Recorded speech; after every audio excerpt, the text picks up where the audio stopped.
हमारे सहयोगी लगातार हमारे साथ बने हुए हैं। विशाल पांडे हमारे साथ हैं, विवेक राय हमारे साथ मौजूद हैं और जरा विवेक के पास चलेंगे। विवेक, पंकज चौधरी को लेकर तो हम खूब चर्चा कर रहे हैं, लेकिन इस लिस्ट में धर्मपाल लोधी से लेकर बीएल वर्मा तक का नाम है और ऐसे में अध्यक्ष पद की रेस में ये जो अन्य चेहरे बताए जा रहे हैं, इसको लेकर किस तरीके के प्रोज एंड कॉन्स सामने निकल कर आ रहे हैं, इनके पक्ष और विपक्ष में क्या जाता हुआ? विवेक, देखिए, आप बता दें कि धर्मपाल लोधी के जिक्र किया जाए, इसके अलावा एक नाम इसमें और जोड़ना होगा, वो नाम है स्वतंत्र सिंह का।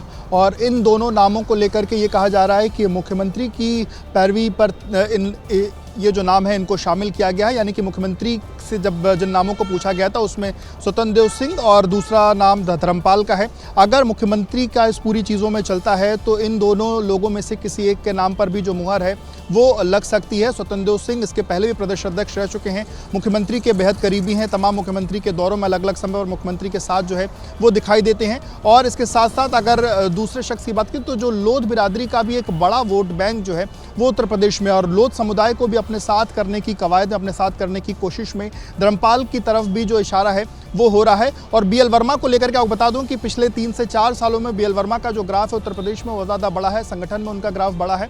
और बीएल वर्मा को लेकर के भी चर्चाएं पिछले कुछ समय से लगातार हैं कि संगठन के बेहद करीबी हैं और अपने समाज के वोट बैंक पर एक अच्छा प्रभाव उनका है। तो ये कुछ नाम हैं जिनको लेकर के चर्चाएं हो रही हैं। और गोविंद नारायण शुक्ला के साथ साथ दिनेश शर्मा को नाम को लेकर के भी पिछले दिनों एक वाकया हुआ था जिसमें ये कुछ चीज़ों को लेकर चला कि दिनेश शर्मा के हाथ भी जो कमान है वो हो सकती है। गोविंद नारायण शुक्ला भी अगर ब्राह्मण चेहरा बनाया जाता है तो गोविंद नारायण शुक्ला के नाम की भी चर्चाएं हैं। तो फिलहाल भाजपा में चर्चाओं का दौर गर्म है। अब हालांकि चर्चाओं का दौर जो गर्म है मात्र 24 से 25 घंटे ही बचे, क्योंकि जिसका नामांकन होगा आमतौर पर यही माना जाएगा कि वही अंततः प्रदेश अध्यक्ष बनेगा। क्योंकि तो अभी खबरें क्या आ रही हैं? क्या मुख्यमंत्री की तरफ से कुछ अलग अपनी पसंद बताई जा रही है और केंद्रीय नेतृत्व जो है उसकी तरफ से कुछ और नाम आगे बढ़ाए जा रहे हैं, और क्या इसी के बीच वो सहमति बनानी है, सामंजस्य से बिठाना है, और इसी वजह से महत्वपूर्ण हो जाता है आज शाम बीएल संतोष का लखनऊ पहुंचकर कोर कमेटी के साथ बैठक करना?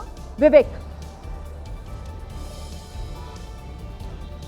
देखिए, अभी तक की जो जानकारी सूत्रों के मुताबिक जो सहमति बननी थी वो बन चुकी है। मुख्यमंत्री की तरफ से जो अपने नाम थे वो रखे जा चुके थे। उसके अलावा इसको लेकर के कई बार जो बैठकें हैं वो हो चुकी हैं। सीएम आवास पर भी कई बार जो बैठकें हैं वो हो चुकी हैं। दिल्ली में बैठकें हो चुकी हैं। सीएम खुद पीएम से भी मिल चुके हैं, अमित शाह से भी मिल चुके हैं, जेपी नड्डा से भी मिल चुके हैं।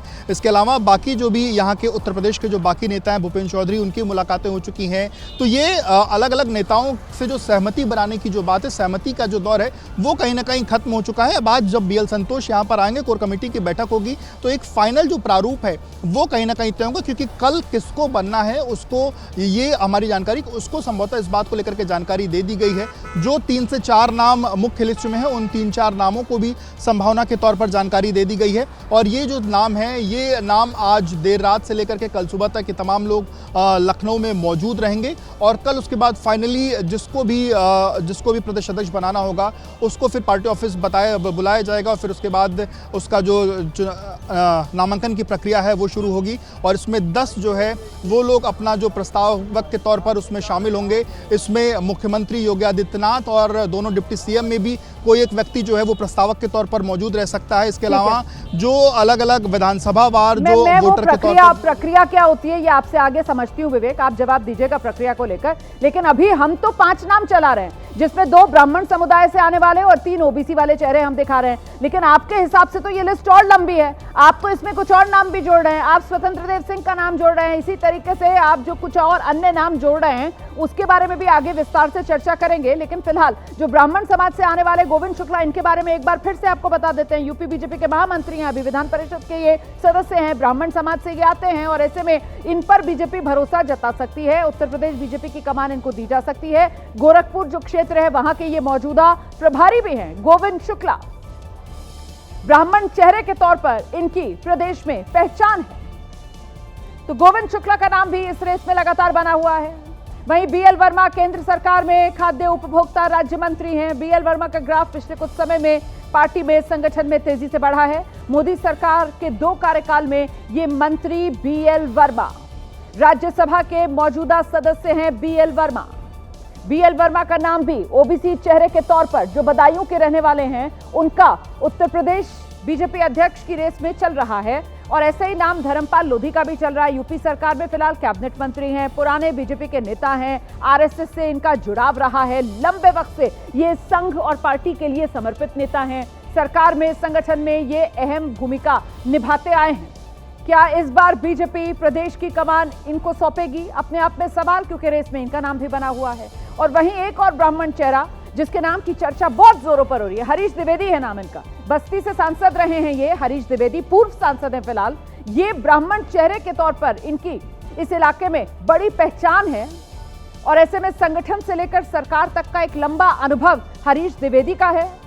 क्या ये अनुभव इनके काम आएगा और यूपी बीजेपी की कमान इस बार हरीश द्विवेदी को मिलने जा रही है? क्या महत्वपूर्ण ये भी हो जाता है कि क्या पिछड़े चेहरे की जगह बीजेपी इस बार उत्तर प्रदेश में अध्यक्ष पद की कमान किसी सवर्ण चेहरे को सौंप सकती है? क्या सवर्ण चेहरे पर बीजेपी दांव लगाएगी अध्यक्ष पद के लिए? ये भी अपने आप में महत्वपूर्ण हो जाता है, क्योंकि माना तो यही जा रहा है कि बीजेपी की तरफ से अध्यक्ष पद के लिए ओबीसी चेहरे को ही चुना जाएगा, ताकि 2027 विधानसभा चुनाव, जहां मुकाबला मुख्य तौर पर समाजवादी पार्टी से होगा, ऐसे में वो पीडीए की काट के लिए महत्वपूर्ण हो जाता है बीजेपी की कमान ओबीसी चेहरे के हाथ में हो। सीधे आपको लेकर चलेंगे, हमारे साथ हमारे सहयोगी विवेक राय लगातार बने हुए हैं और जरा विवेक से ही जानते हैं। विवेक, हम तो 5 नाम दिखा रहे हैं, लेकिन आपकी जो लिस्ट है उसमें कुल कितने नाम हैं जो इस रेस में बने हुए हैं? विवेक,